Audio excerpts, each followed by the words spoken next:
Good evening and a very warm welcome to all of you. This is this month's End Narratives session, and I'm very happy to have Professor Aparna Bandyopadhyay and Professor Parna Ghose. Professor Aparna Bandyopadhyay would be speaking on fiction as subversion, women readers and novelists in colonial Bengal, and Professor Ghosh would be moderating the session. So I'll just formally introduce Professor Ghosh before she takes over.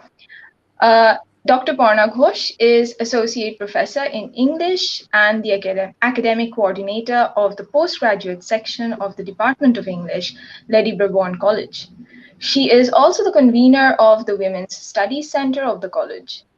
Besides publishing in books and journals, she has edited two books, Women's Voices, Visions and Perspectives, published by the Women's Studies Center, and the second book, Indian English Literature, New Landscapes, published by the Advanced Research Center for Indian Writing in English of the Postgraduate Section, Department of English, Lady Brabourne College. She has also co-edited the volume Revisioning Sister Nivedita, published by the IQAC, the Women's Study Center, and the Department of History, Lady Brabourne College.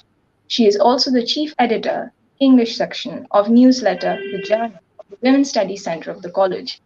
I welcome you both again, and over to you.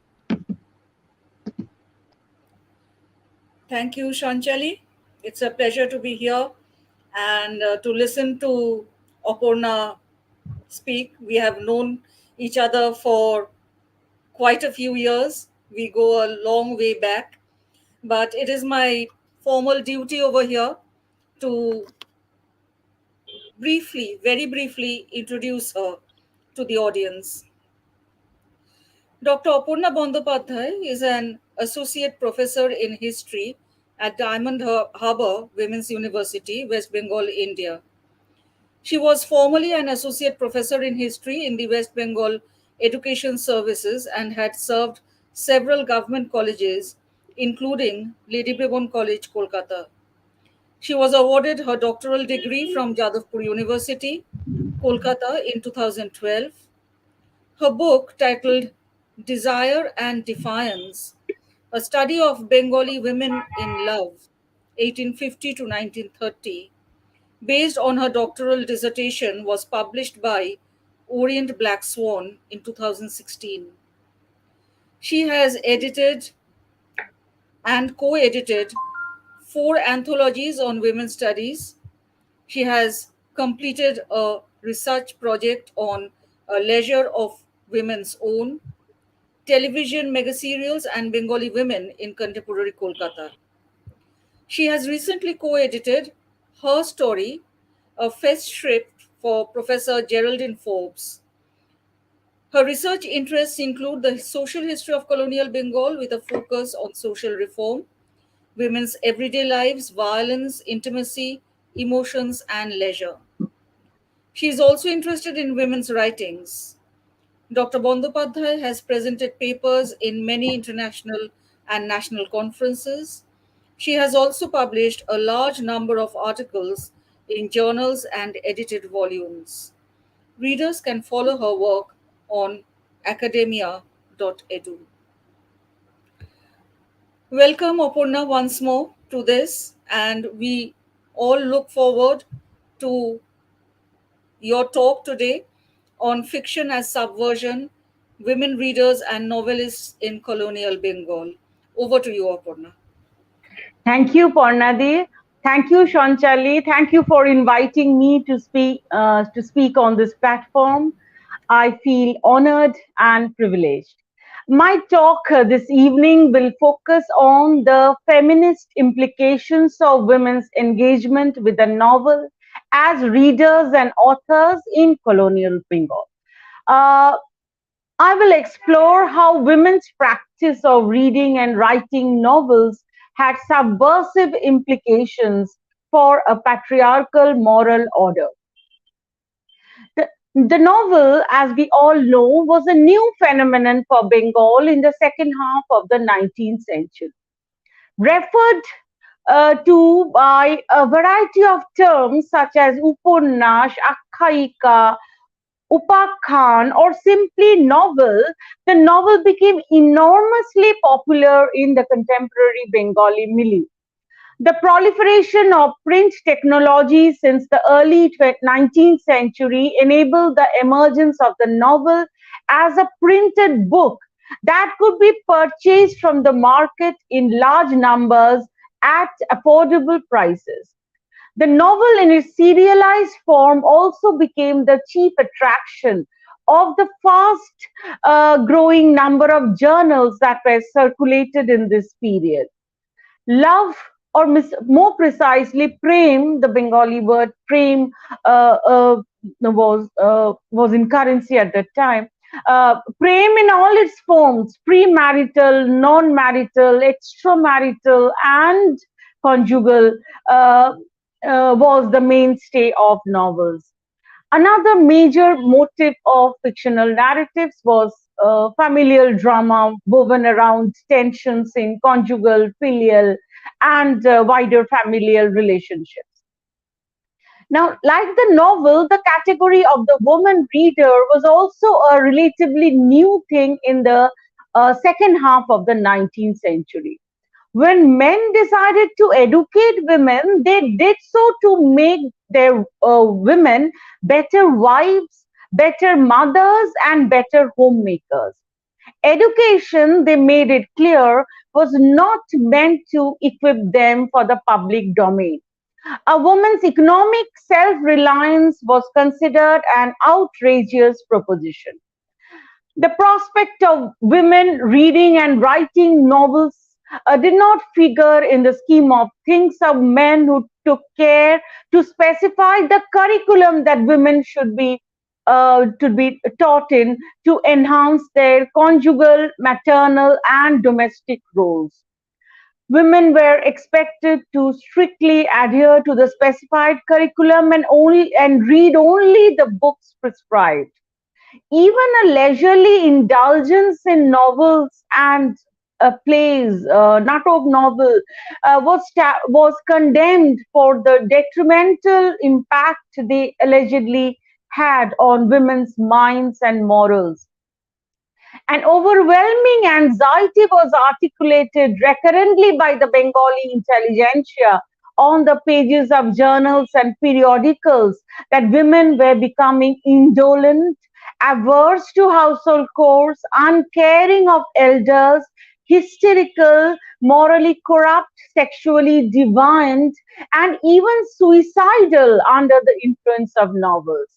Women were urged not to misuse their education by reading novels, and they were expected to devote their leisure instead to reading pious and holy books, that is Sadgrantha, Shadgrantha. However, far from passively abiding by such diktats, women chose to read the novel and other genres of their choice. They read novels they liked, plays they liked, and thus silently subverted the reformist agenda. They defied the control on their minds, on their leisure. Women's immense fondness for novels became a popular stereotype of the time. It was bemoaned. I mean, a lot of people in periodicals, uh, they complained that modern women were no longer interested in reading the epics or the pachalis, and instead they flooded their homes with novels and plays.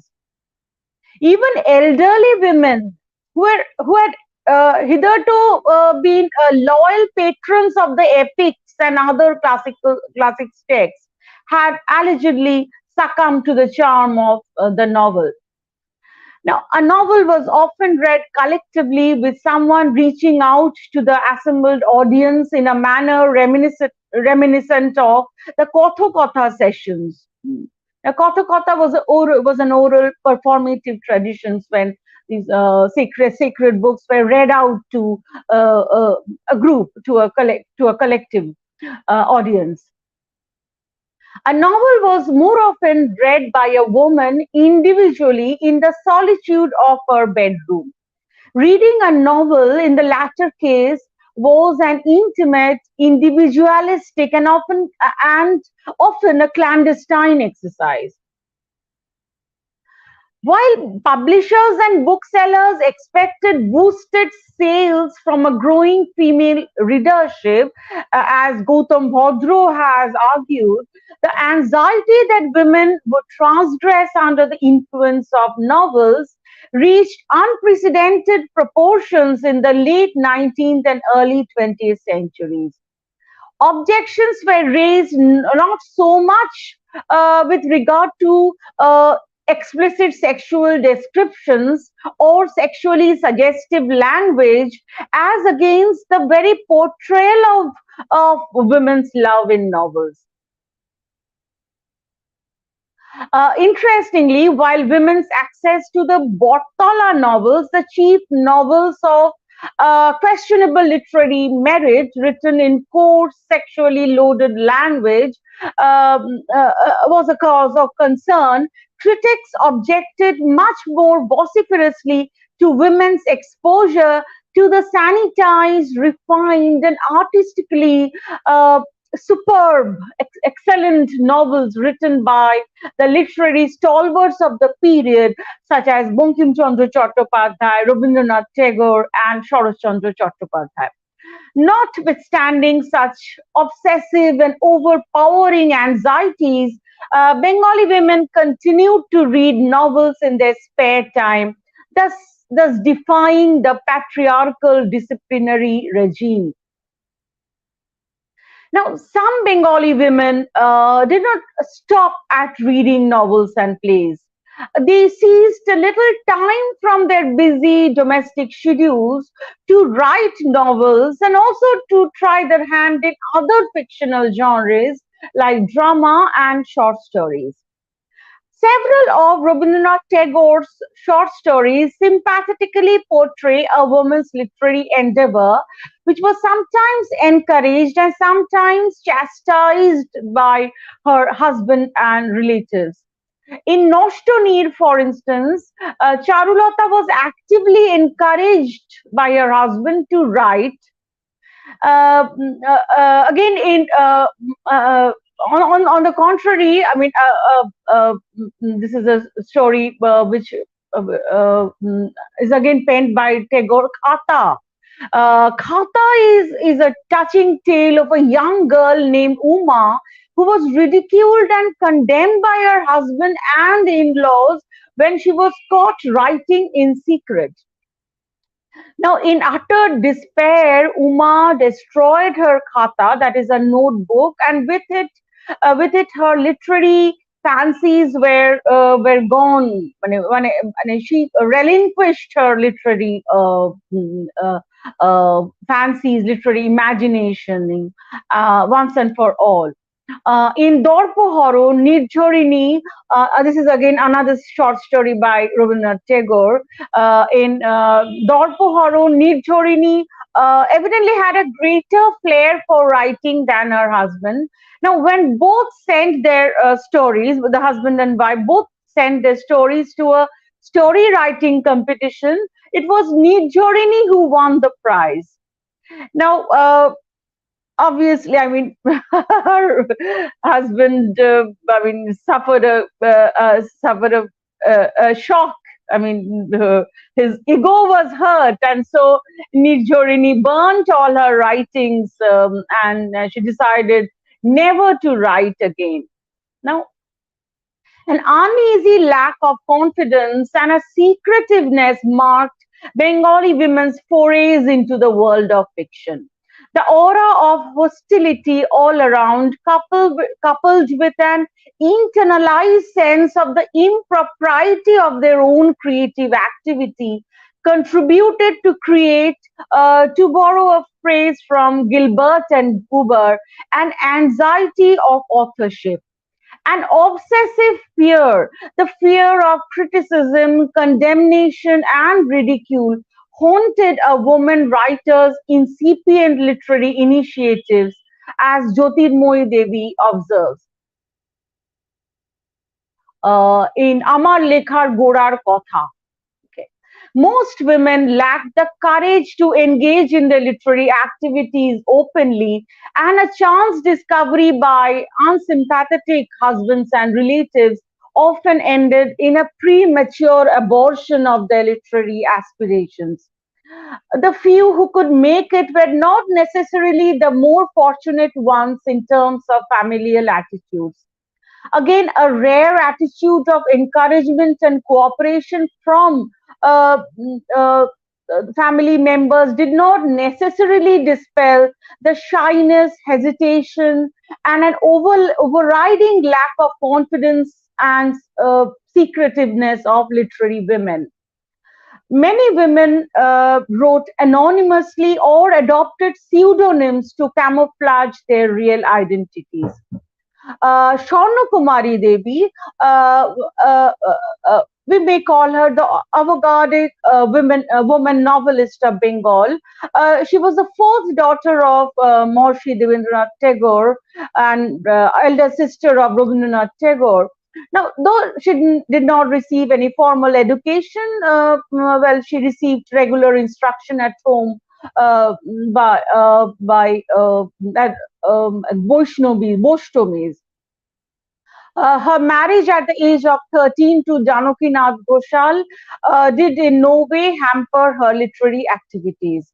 Now, by the time she was 22, Swarna Kumari Devi had already begun work on her maiden novel Deep Nirban. This novel was published anonymously in 1876, and immediately after its publication, critics were became agog with speculation about the author's identity. Even her own brothers had no idea that Swarna Kumari had written this novel. Shotendranath Tagore, Swarna Kumari Devi is another a brother. I mean, she had several brothers, and one of them was Shotendranath. He was then in England. Now, Shotendranath was deeply impressed by when he bought this book. He saw this book. He was deeply impressed, but little did he imagine that it was written by his own sister. He speculated that it was written by his younger brother Jyotirindranath. I mean, he was almost sure that it was written by some member of the Tagore family, but it had to be a brother. I mean, it could not be a sister. Eventually, gaining the confidence to expose her own identity, Swarna Kumari Devi penned one novel after another, and later she became editor of Bharati. And as editor, she encouraged many other women writers to express their literary imagination in print. Now, Rabindranath Tagore never thought highly of the merit of Swarna Kumari's works, and often went public with his disparaging and even very kind of very insulting remarks on Swarna Kumari's literary abilities. Onurupa Devi, she was a very popular writer in the early 20th century, and some of her novels are Mantra Shakti, Ma, Goriber Me, Mohanisha, and others. Now, Swarna Kumari Devi would not reveal her initial literary endeavors to anyone except her elder sister Shurupa Devi, who was a novelist herself, writing with the pseudonym Indira Devi. Okay. So one of her novels was Sporshomoni. Yeah, some of her novels are Sporshomoni, Porajito, Prottabarton, Indira Devi's novels. Now, Onurupa's husband was not known to be hostile to his wife's literary pursuits, yet when he insisted on being shown one of Onurupa's ongoing novels, the latter threw the manuscript into the river Ganges. The at Chinsura, I mean, the river was flowing just by the side of their house. But of course, Onurupa was to repent this act afterwards. Later, when she began publishing her works, she preferred to write with the pseudonym Onupama Devi. Interestingly, Swarnakumari Devi, then the editor of Bharati, persuaded her to discard her pseudonym and write with her own name. Writing was not a sin. Swarnakumari tried to convince Onurupa Devi in one of her letters, and encouraged her to send her manuscripts to Bharati. Now, Nirupamadevi, whose novels Annapurnar Mondir, Didi, Shamoli, and others earned tremendous popularity among contemporary readers, was equally hesitant and secretive about her literary pursuits. Nirupama's initial publications were in a handwritten magazine brought out by her brother Vibhuti Bhushan Bhatto and his circle of friends, included Sharachandra Chattopadhyay. But Nirupama chose not to write with her own name. Initially publishing as Srimati Devi, she later adopted the pseudonym Onupama Devi and even won the Kumtolin Award consecutively in 1904 and 1905 with that pseudonym. Interestingly, Onurupa Devi and Nirupama Devi, they were bosom friends. They were Gangajol Shoi. তারা সই পাঠিয়েছিলেন, and both were residents of Bhagalpur at that point of time, and both used the pseudonym Onupama in their earlier literary ventures. Okay. Now, Asha Purna Devi, of course, she wrote with her own name, but nobody knew who Asha Purna Devi was for a long time, because she preferred to remain confined within the Andur Mahal till the age of 38. She never submitted her manuscript herself to the editor or the publisher, except on two occasions when she had sent them by post. Her manuscripts would be carried to the editor, publisher, or publisher's office by her husband or her brother-in-law. Her readers and male counterparts would suspect that it was a man writing with a female pseudonym, as was the trend in those days. Later, Ashapurna decided to venture outside the Andur Mahal and attend literary events.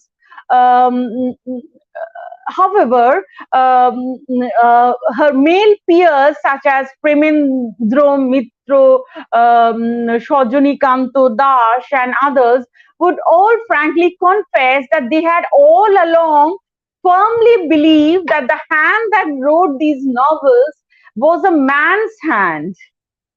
Okay. Paradoxically, a book authored by a woman was considered immensely saleable by the publishing industry, so much so that many men opted for female pseudonyms.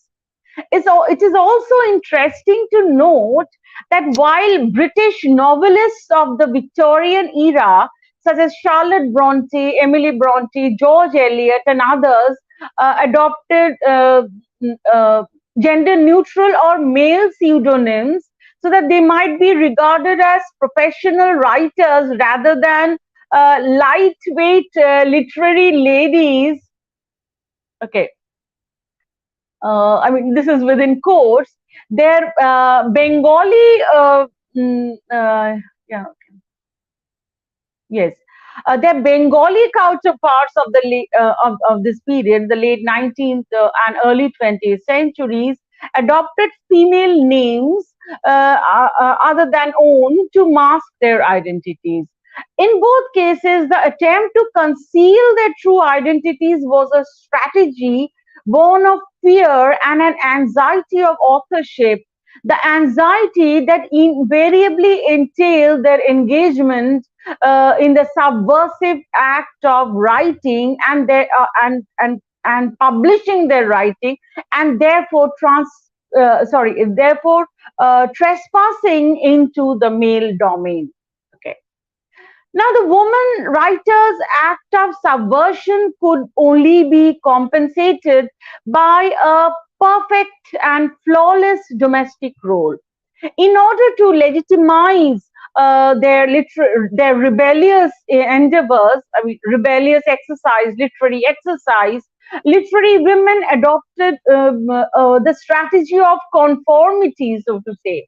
They conformed in all other ways to patriarchal models of femininity and played the perfect wife, the perfect daughter-in-law, and the perfect manager of the household. Asha Purna Devi served her family all day, performed every piece of ritual to please her in-laws. She found time to write only in the dead of night. Now, Leela Mojumdar writes in her autobiography Pakdondi, writing much at a time was not possible. Women like me remain perpetually submerged in all kinds of domestic responsibilities. My conscience would start hurting if I neglected those, and people at home would be displeased. It is difficult, she writes, it is difficult for a woman to engage in creative pursuits unless she is less encumbered. The creative potential of many a woman has thus suffered a miscarriage. Women who have worshipped goddess Saraswati in face of criticism are rare. One second, please. Few women writers had a room of their own to sit with their diaries and notebooks. They had to constantly struggle to find a little time and space for themselves to engage in their literary pursuits. This was as true of their European counterparts as of the women, Bengali women who wrote in late 19th century and early 20th century Bengal. For the woman stung by the literary bug, claiming a little leisure and space for herself to let loose her literary fancies was an even more difficult proposition. Many women succumbed, sorry,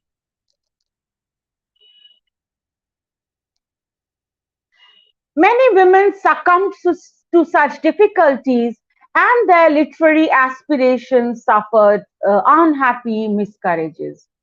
For instance, Ashalata Shingho's literary career had begun with a bang with her novel Amitar Prem.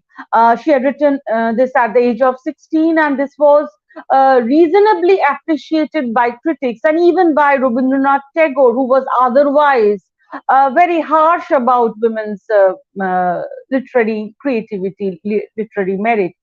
This was followed by Amitar Prem was followed by several other novels of remarkable merit.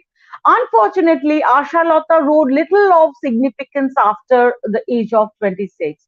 While her own parents had always been very encouraging and had allowed her to interact with other budding intellectuals in her hometown, Bhagalpur, her marital home was relentlessly opposed to her literary pursuits. She had to write secretly behind closed doors, but eventually she lost the battle. Thus, the early generation of Bengali women writers attempted the pen in face of relentless hostility and pervasive attitudes of non-cooperation and had to adopt the strategies of secrecy, anonymity, and conformity, among others, to fulfill their literary aspirations. They sought to resist patriarchal attempts to throttle their creativity and thwart their emergence as individuals who could think, feel, and write as strongly as men could. But unfortunately, many women lost the battle. I mean, only few could successfully fight patriarchy. This all pervasive fight against patriarchy. Now, I will now discuss a few novels authored by women, Bengali women in this period, and show how some of the female protagonists defied taboos, broke barriers, protested against injustice and oppression, and carved out a domain of activity of their own. Uh, Moreover, they asserted their right to choose a partner of their own choice. They defied marriage, often defied marriage, a marital bond that was devoid of love. And in this way, they sought to assume control over their lives. Now, it is pertinent to note in this context that the principal protagonist in almost every novel penned by a Bengali woman in this period was, in fact, a woman. Women authored novels tended to be women centric, and uh, probably this was true of fiction penned by women in Victorian England as well. Now,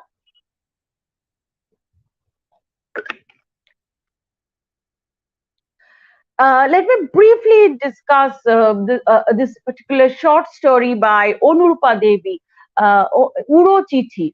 This story is about Omia, a meritorious girl who topped the board examinations despite being denied school education by her conservative father.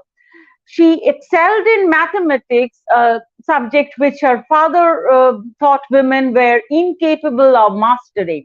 Now, Omia developed a phobia regarding marriage. She was traumatized by the violence she daily witnessed in a neighboring household. She was apprehensive of similar experiences in her own life, and so she was constantly shelving marriage. However, she grew an instant liking for one Jotin, son of her father's friend, who visited her, who had visited their house. Now, uh, just moments before she left her parental abode with her husband, she received an anonymous letter alleging that her husband was a drunkard and a debauchee. Now, Omia sneaked away from her husband's side at the railway station and took shelter at her aunt's house in Noihati. Incidentally, the letter was penned by none other than her husband, who had come to know of Omiya's fears about marriage and had decided to test her. He had expected that Omiya would be unsettled, but had not anticipated that she would decide to part ways. Now, Jotin finally located Omiya at her aunt's house. Uh, uh, there he revealed his trick, how he had wanted to test Omiya and was satisfied that she had passed the test. Now, marriage, he too believed, could only be founded on mutual trust and respect, and these qualities should be important to the wife as well. Matters were sorted out, and the couple lived happily ever after. Now, uh,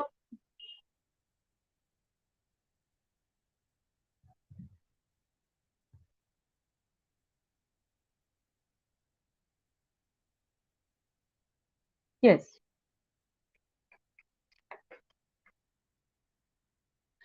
Now, in Nirupamadevi's novel Bidhi Lipi, Kaptayani revealed her love for Mohendro before ending her life.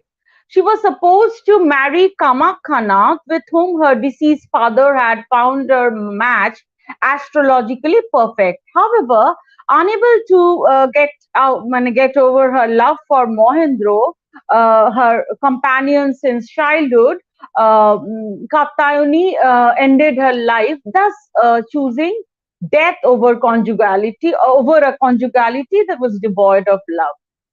Now, in Shita Devi's Bonna, Subharnalata had been forced into a marriage in her childhood by her mother without even the knowledge of her father. Now, Shubharno had a harrowing experience in her in-laws' house when her in-laws refused to send her home to see her ailing mother. Shubharno escaped and to her from her marital house to visit her mother on her deathbed. After her mother's death, her father took her back to her mother-in-law's house only to be rudely rebuffed. Subarna was denied re-entry into the marital abode. Now, her father, Pratul Chandra, took her along to Calcutta, and then she was rechristened Suparna. She was sent to Delhi for education. She enrolled in a medical college, and there she met Sudarshan. The two fell. I mean, they fell in love with each other. And Suparna was torn by she could not really forget that she was already a married woman, though her brief marital life had been nothing but a nightmare.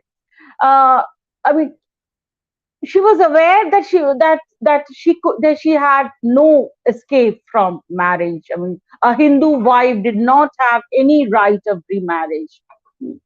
Now, she rebuffed Sudarshan, but she suffered terribly within. Hmm. Now, she decided to go back to her husband, and then again, I mean, she could not, of course, stay for long with him. I mean, he was almost a monster.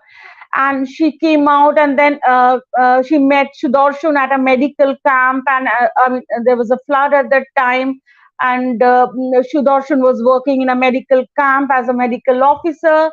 Her husband, came in her pursuit, but he got drowned in the flood, and so his death paved the way uh, for for their union. I mean, finally they could marry. Okay, thus nature sorted out matters in favor of the lovers. Suparna was now legally eligible for remarriage. She was now a widow. Now, in Shithir Shidur, this is a short story by Shita Devi's sister, Shanta Devi, a newly married girl who had entered conjugal life with all the romantic illusions typical of her age, found her illusions shattered by the ruthless indifference of her husband. And her husband, moreover, had a mistress, and this girl, she threw away her conch bangles. She walked out of the house and decided never to turn her back again. So we find instances of women who are defying the marriage bond because it was devoid of mutuality, reciprocity, devoid of love. Even though this marriage bond was considered indissoluble and sacrosanct in the Hindu moral order. Now, while I highlight women's acts of rebellion against marriage, against conjugality in the novels that I've discussed, I wish to point out that none of the above authors were self-avowed feminists. It is pertinent to note that Devi and Devi had been consistently appreciated by critics of their own time for their celebration of the ideals of Shotitto and Patibrotto. And they have been played down by many feminist critics of our times for their zealous adherence to the patriarchal moral code. Now, I think there is a scope for reinterpreting Devi and Nirupamadevi for re-evaluating their thoughts and ideas. Now, in Urochithi, yes, Onurupa did uphold Patibroto, but it was Patibroto with a difference. A mutual respect and fidelity, reciprocity, and not unilateral commitment were posited as the indispensable bedrocks of conjugality. in the absence of which marriage was a sham and could be dissolved. This was the message that comes through the story from the pen of a writer who had publicly railed against proposals for legalization of divorce. Yes, Nirupamadevi was vehemently against divorce. Uh, uh, in their novels, yes, the elements of conformity to the patriarchal moral code are not hard to discern. However, I do not underplay. I mean, I do not or underplay their conformity, or I do not feel embarrassed by such conformity. Uh, on the other hand, I wish to draw attention to the deeply entangled processes of victimization, resistance, and complicity to the constantly shifting positions within patriarchy, indicating an authorial subjectivity that was both a victim and an agent, a rebel and a conformist, a subjectivity that constantly reinvented and repositioned itself in its struggle against patriarchy. Now, in some of the other works by Sita Devi and Shanta Devi, I notice in the women protagonists a quest for self-reliance and also the ability to support others. And this was often intertwined with a quest for love, for a romantic relationship that was premised on mutual choice, on mutual love and respect, and not on any external criteria.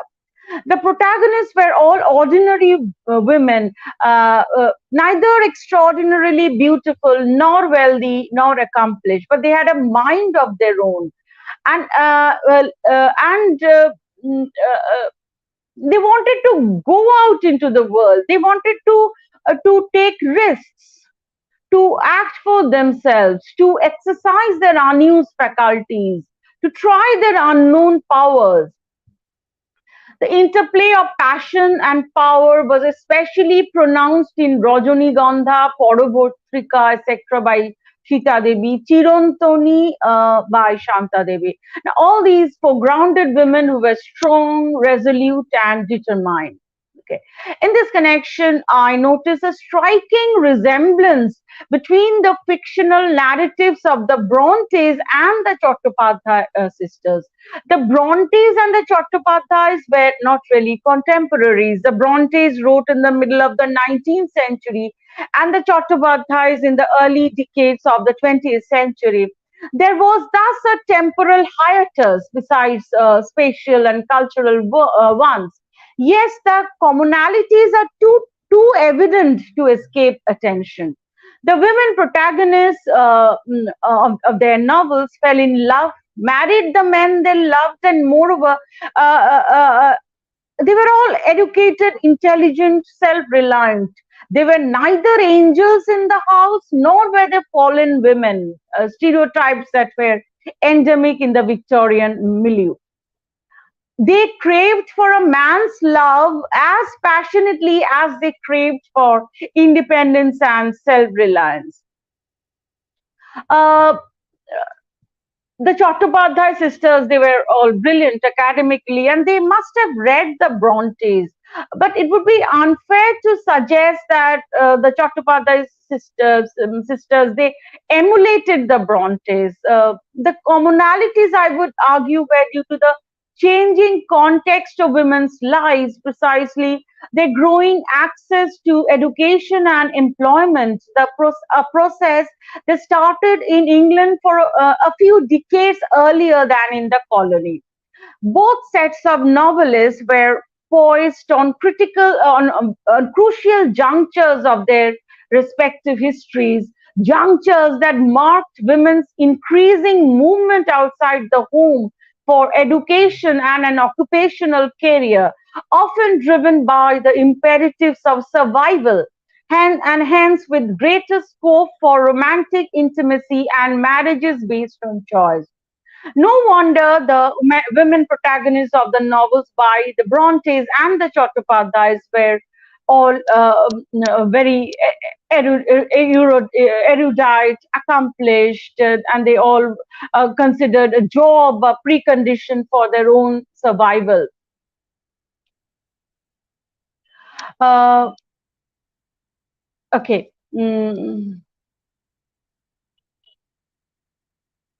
So, penning fiction for the women writers in colonial Bengal was an exercise that challenged patriarchal norms. The very praxis of writing fiction in the colonial milieu involved breaking taboos, negotiating hostile mindsets, and adopting the strategies of secrecy, anonymity, and conformity. Uh, Women writing fiction often appears to serve for women the purpose of a safety valve for the release of their own pent up frustrations, agonies, and unfulfilled cravings, a vehicle through which they sought to resolve their inner dilemmas and contradictions. Writing was also a medium through which they realized the aspirations that were not fulfilled in their own lives. Through the voices of their fictional protagonists, women writers questioned established norms of marriage and conjugality, decried marriages devoid of love and reciprocity, and foregrounded a woman's right to marry of her own choice. Further, they depicted women's quest for an occupational career, a world of her own, intertwined with a quest for romantic intimacy. Uh, it is now it is necessary to take into account these various aspects for a proper appreciation of fiction authored by women in colonial Bengal. Okay, I'll stop here. I could have gone on and on. I mean, I have a lot to say, but I think we need to stop here. Thank you for your patience.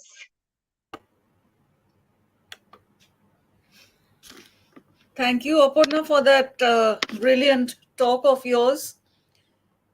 Really appreciated, really uh, learned a lot from what you said about women writing fiction in colonial Bengal. Uh, Thank you. I'm being a little selfish over here before I take others' questions. I want to ask you something. Uh, you see, as you have, I think, just about touched upon this point that uh, these women, in their own ways, they were defying patriarchal norms, right?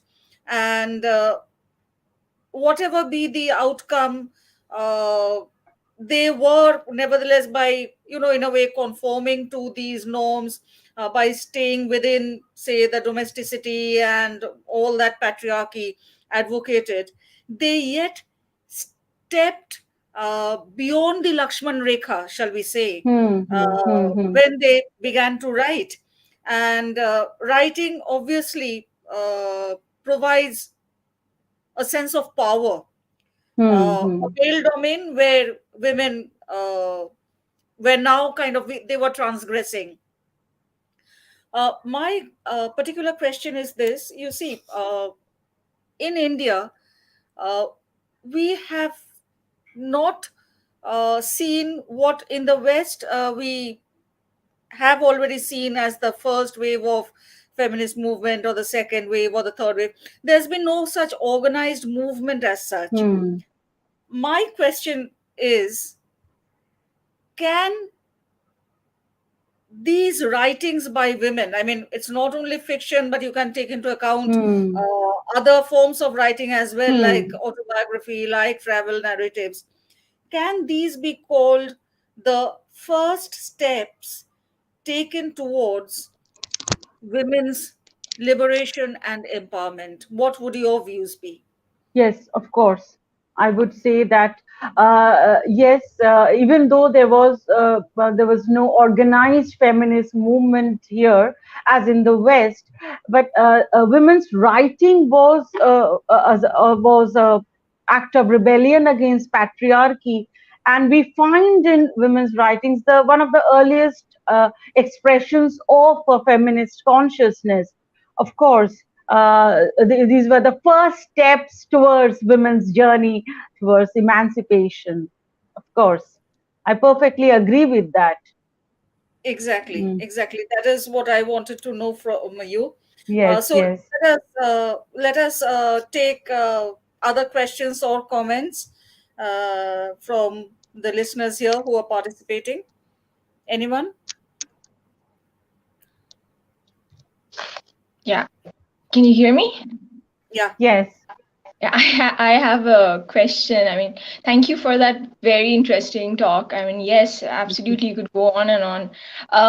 I was just curious to know how these Bengali women writers reacted to each other's writings. I mean, what were their Yes. thoughts when it came to their contemporaries? I mean, were they harsh? I mean, of course, they could have been harsh if it was not good writing, but what I was mean, the it? male writers or the women writers? Now, You're women talking writers now. about the The other male women writers. writers were, yes, the male writers were very harsh about women writings. Sharat Chandra's Nari Lekha. I mean, if you read Sharat Chandra's Nari Lekha, he had written it again with a pseudonym, Onila Devi. He has harshly criticized Anurupa Devi, Prabhavati Devi, Saraswati, Shoilabala, and others, and he was a little generous about Nirupama Devi. And there are rumors that he was in love with Nirupama Devi, though this love did not materialize in marriage. He was a bit patronizing about Nirupama Devi and would often claim that Nirupama Devi had he was not just inspired by Sharachandra, but she had actually borrowed from him, like on Annapurna Devi, Sharachandra had alleged was modeled on his novel Shubhoda. And I mean, so this was actually a denial of her originality. Now, if you read the two novels, you'll well understand that they are not similar at all.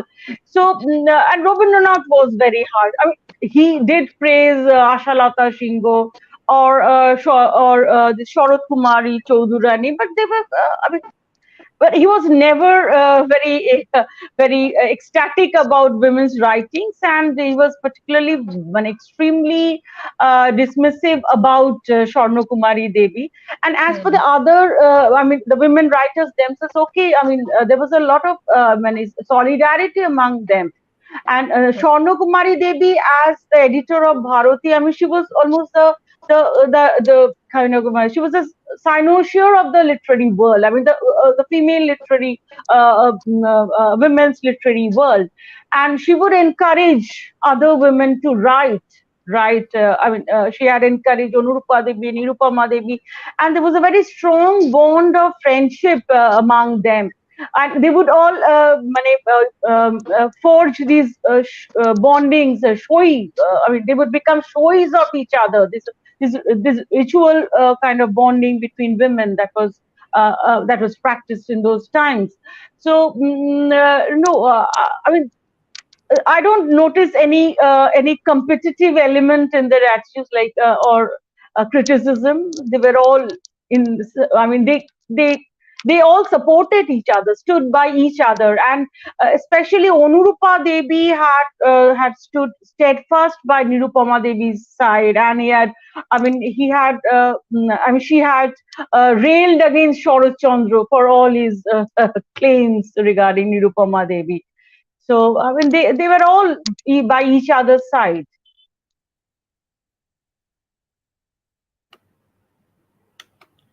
It is in this context, Aparna, that Hmm. I want to learn. And this is very interesting that you mentioned that men often adopted female pseudonyms. Yes. Again, in the West, it was just the opposite. You Yes. have George Eliot and all you mentioned them. I Hmm. mean, Hmm. Hmm. on the one hand, they are kind of, you know, deprecating what women were writing. Yet, Hmm. I mean, how was it? I mean, this seems a little contradictory. That Yes, how yes. can they then adopt female pseudonyms? Because How would women's that books be were, I publicity? mean, they had a, I mean, ready market. I mean, yes, this is a very paradoxical that women were discouraged from writing. I mean, they were, in fact, writing was a taboo, but again, women's books sold a lot in the market. I think the last talk that Shonchali had organized was on women's book trade and how women's books found a ready market in Bengal. There were these two sides of the story. Uh, if you write with a woman's name, then well, your book will sell. Okay, but at the same time, it will invite a lot of criticism, a lot of negative comments. Now, there's a very controversial book by one Manoda Devi, Shikshita Potita Ratnachorit. Apparently, this is an autobiography by an educated prostitute, but some people, some critics say that it was actually penned by a woman. Sorry, penned by a man. I mean, who's adopted this pseudonym. I mean, he was a man who wanted want to show how show to expose the evils of late marriage, and actually he was against the Sharda Act, the Child Marriage Restraint Act, and um, uh, uh, she thought and he thought that delayed marriage would lead to women's promiscuity. Okay, and so he wrote this book adopting this woman's pseudonym. So this is very interesting, and I'm not in a position to answer your question satisfactorily because it remains a mystery to me also. I mean, why men chose to adopt women's names. Yes, Topotidi, and there are many others who I think they are making comments. Asha, somebody has written, could you please repeat the name of the book by Manoda Devi? It's Shikhita Potitar Attochorit, or the autobiography of an educated prostitute, and it has been translated to English um, with an introduction by Ratnabali Chatterjee. So both the English and the Bengali versions are available in the market.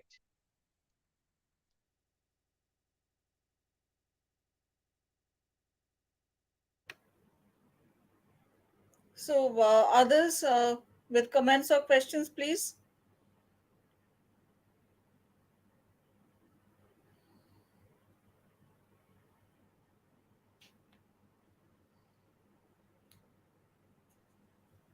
I don't think there are any questions right now. Actually, Aparna has given us uh, such an in-depth view into the writings of women in colonial Bengal. Aparna, in this context, just another thing. Hmm. What Hmm. about, I don't know, this may be a little outside the purview of your topic today. What about women writing outside Bengal? Hmm. Anything you can add over there? I mean, No, how was it? Yes. I'm very sorry. I've not read the writings of women outside Bengal, but I've read Ramabai and Tarabai Shinde's books. But those are not fictional works; they are non-fiction prose. But yes, but of course, this is a very interesting point that you raised. What were other women in other parts of India thinking, and what were they writing about? Mhm. Now, yeah, in order to answer your question, I need to go through the two volumes by Suzy Tharu and K. Lalita, Women's Right. Writings in India, and see whether you can identify a pan-Indian kind of feminist consciousness in this time, Yes, yes. because I know that's a this very is a interesting. little outside the purview of your talk today, but I just felt curious. Okay. And how much of these writers' selves would you say got expressed in their fiction? Well, some of the novels are clearly autobiographical, like Ashalata Singho's Jibon Dhara. That has very pronounced autobiographical elements. Again, Moitre Devi's Nohon Note. Nohon Note has been, it has been presented as a piece of fiction. It's a novel. According to the writer, but it's actually not, because it's an autobiography. So often women are writing about themselves, but they want to remain anonymous. They want to keep themselves away from the public gaze, their own self. So they are they are availing the fictional format and to express their own kind of mental turbulence or sorrows, dilemmas, whatever. But they're not using their own names, and they are writing. I mean, this fictional thing. Fictional narrative they are deploying for autobiographical expression. Mm-hmm. So that is, yes, a very interesting thing that you've written. And these autobiographical elements are pronounced in Nirupamadevi's works. She was a child widow who did not remarry, but was supposedly in love with Sharachandra Chattopadhyay. And I mean, the immense sense of deprivation would often come out. And also the dilemmas: should a widow marry or not? So these things come out in our works. There's a short story called Prostitute, where a widow remarries, but then the second husband dies too, and so the girl is struck by a very sense of remorse. Like, if I had not remarried, this man would not have died. But then her grandfather comes along and says, "No, no, no, you have done wrong. আমাদেরই ভুল হয়েছে that we had married you at such an early age. প্রথম বিয়েটা was, that happened at a very early age without her consent." Okay, so so these writers are constantly kind of questioning the existing norms of marriage, of remarriage, of divorce, of conjugality. Whether a woman should walk out of marriage even if it was devoid of love, of reciprocity, or whether she should stay in the marriage, stay by her husband's side, because as according to the Hindu moral order, marriage was something made in heaven. It was indissoluble. So themselves, they were suffering from all these dilemmas, and those dilemmas have come out in their writings. So there's somebody, Topati Dee has written a question. She has typed a question.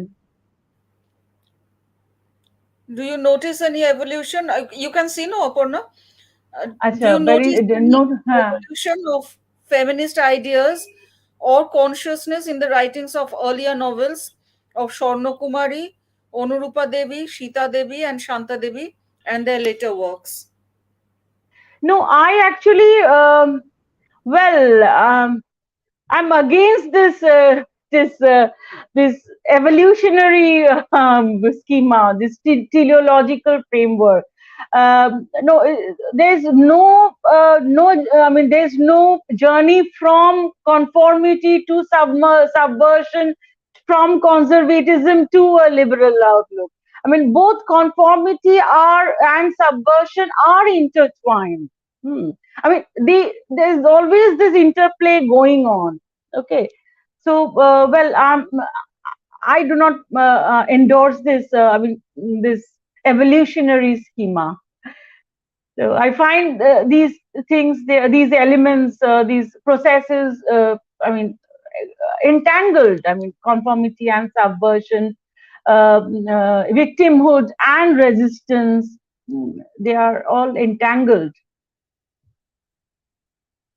And there's a lot of ambivalence in men's writings too. Like Rabindranath has written Street Patra, but again, at the same time, he has glorified Patibrotto in some of his other works, novels. And personally, he was not very respectful towards women. Hmm.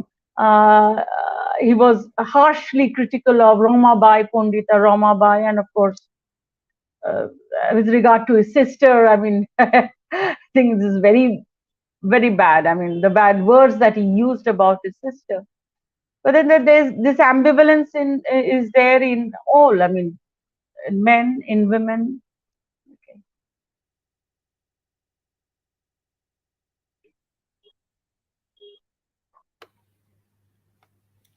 So, Shanchali, do we have any other questions or comments for Aparna? No more comments. I don't see any more comments, but I'm sure people would have many questions to ask. This is going to stay on the YouTube channel, and I'll share it again on Facebook. So right now, as of now, there's no other comment.